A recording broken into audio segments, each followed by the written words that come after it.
El último en nuestra F1, que son los antiarrítmicos. Solamente para que no se asusten,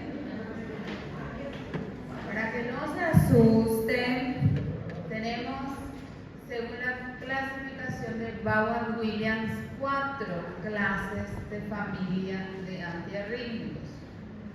Clase 1, clase 2, clase 3 y clase 4.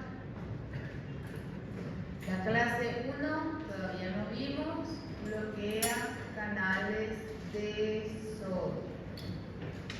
La clase 2 ya hemos visto, son los beta bloqueantes.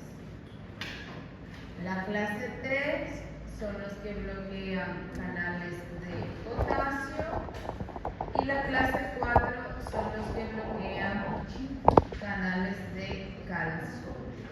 Y ya hemos visto también. O sea que 2 son los que aún no hemos visto. ¿Sí? ¿Qué tienen que saber entonces? Mecanismo de acción, ¿verdad? La clase 1, la clasificación de los antiarrítmicos.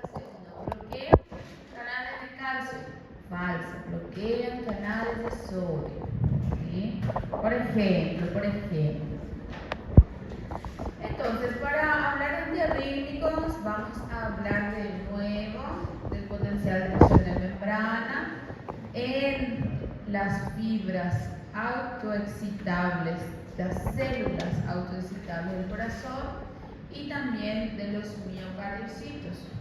Y vamos a recordar un poquitito lo que es normal en el electrocardiograma, porque es lo que observaremos al utilizar estos fármacos. ¿Sí?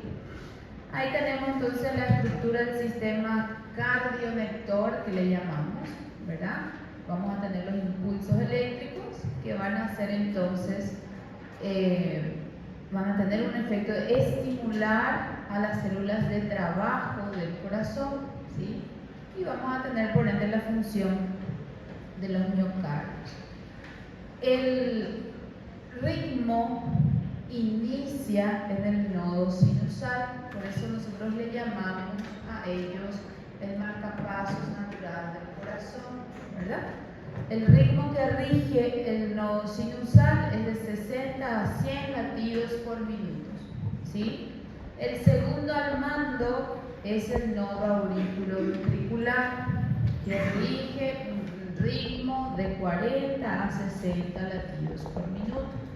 Si hay algún daño, alguna afección en el nodo sinusal, es el auriculoventricular el que va a llevar el paso, que va a marcar el paso, ¿sí? Y así sucesivamente después, con el haz de Higgs, las ramas derecha e izquierda y las fibritas de Purkinje.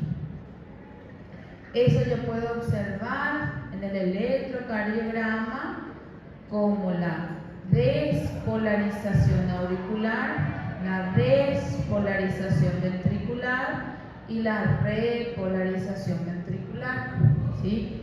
Que forma parte del potencial de acción de miles de miocardiocitos, ¿sí? Que es lo que vamos a estar viendo nosotros.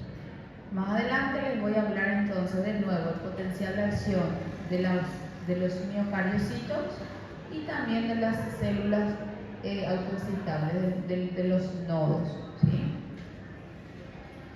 Bien, antes de eso, antes de hablar, vamos a ver muy brevemente las arritmias, ¿sí? ¿Ustedes todavía no vieron arritmias en fisiopato? ¿No? ¿Verdad? En semio, en fisiopato, en semio vieron. ¿Qué vieron de arritmias? ¿En semio vieron arritmias? ¿En fisiopato vieron arritmias? Bueno, puede ser que los vean. Donde enfocamos mejor con las arritmias en clínica médica. Ahora creo que se llama medicina interna. Anteriormente era clínica médica, ahora medicina interna. No sé en qué periodo, pero cuarto año tenemos medicina interna ya. Entonces, ¿qué es una arritmia? Es un trastorno, como dice su nombre, del ritmo cardíaco, que está fuera de ritmo, ¿sí? Justamente esos latidos cardíacos. Como les mencioné, el ritmo cardíaco se genera en el nodo sinusal y rige el nodo una pauta de 60 a 100 latidos por minuto, y eso va a ser transmitido a todo el sistema de conducción, todos los haces que van a tener las ramas que van a partir de estos nodos, ¿sí? Cuando hay una alteración en la automaticidad de ese ritmo, justamente de esos números de latidos que deben de partir del nodo sinusal, y vamos a suponer que no están partiendo del nodo, están partiendo de la aurícula, del nodo aurículo-ventricular, vamos a tener una arritmia. Cuando tenemos una automaticidad del nodo, pero hay una alteración en el umbral del potencial de acción, por ejemplo, vamos a tener arritmias. Cuando hay una despolarización muy lenta o una despolarización muy rápida, cuando hay una actividad desencadenada en el periodo refractario relativo, recuerdan, absoluto y relativo, donde un estímulo puede volver a desencadenar el potencial de acción de esa célula, vamos a tener una arritmia, ¿sí? O luego otros mecanismos de reentrada, que puede ser una anomalía estructural o anatómica misma del corazón, ¿sí? Una fibra anómala que puede hacer que ese circuito haga una reentrada, le llamamos, ¿sí? Las arritmias entonces se dividen en dos tipos dependiendo de la frecuencia de los latidos. Si es menos de 60 son bradiarritmias, y si es más de 100 son taquiarritmias. Y de ahí que va a venir la gran clasificación de mis arritmias. Tenemos entonces las taquiarritmias, que son supraventriculares, o sea que por encima del ventrículo está el problemita, puede estar en la aurícula, puede estar en los nodos, o aquellas ventriculares. Y lo mismo va a pasar con las bradiarritmias, ¿sí? Y se van a clasificar en diferentes tipos otra vez. ¿Está bien? Entonces, como les mencioné, ¿por qué se causan las arritmias? Porque hay alteración en la automaticidad, en la generación del impulso, o porque hay una actividad desencadenada, que son los potenciales precoces. Voy a pasar a mostrarles potenciales precoces o potenciales tardíos.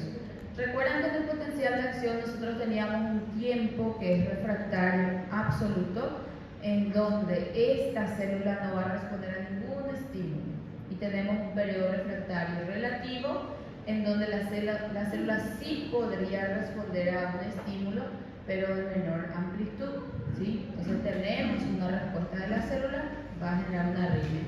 Puede ser en la fase 2, en la fase 3, ahí son precoces, o después de la fase 3, ahí son tardíos, ¿sí? Va a causar arritmia. Y como si no fuera poco, vamos a tener también alteración en la conducción, algún bloqueo auriculoventricular, ¿sí? Los mecanismos de reentrada, y como si no fuera poco todavía, puede también mezclarse estos mecanismos fisiopatológicos, ¿verdad? Bien, entonces ahí está marcadito nada más lo que les estaba mostrando. Esto es un poquito más de por qué puede ocurrir alteraciones a nivel del nódulo sinusal, o cuáles son los factores. Depende mucho del potencial diastólico máximo, potencial umbral. Aquí podemos ver en esta imagen el umbral que necesitamos nosotros alcanzar para que pueda ocurrir la despolarización de la membrana, ¿sí? Y más abajo tenemos la pendiente diastólica máxima, ¿sí? En las células autoexcitables nosotros sabemos que ellas no van a recibir estímulo estímulo de nadie para que puedan despolarizarse y repolarizarse, ¿sí? Por eso ya son autoexcitantes. Hay unos canales de sodio que están constantemente abiertos y van a llegar al umbral ellos excitatorio y van a producir entonces la despolarización de la membrana. Si hay una alteración en el umbral o del potencial diastólico máximo, que es justamente esta pendiente hasta llegar al umbral, nosotros vamos a tener las arritmias. O sea que, por ejemplo, el umbral baja, como es acá, más rápido va a ser excitada esa célula.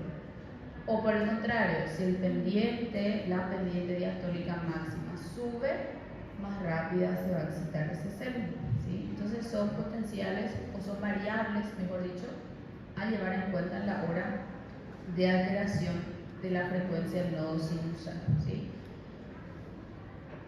Bien, ya les hablé. Aquí en estos dos potenciales nosotros vamos a tener alteraciones también en los canales, ¿sí? De la fase 2, que es por ejemplo canales de calcio, en la fase 3, que son canales de potasio, y alguna alteración, alguna canalopatía incluso puede llevarnos a estos tipos de arritmias.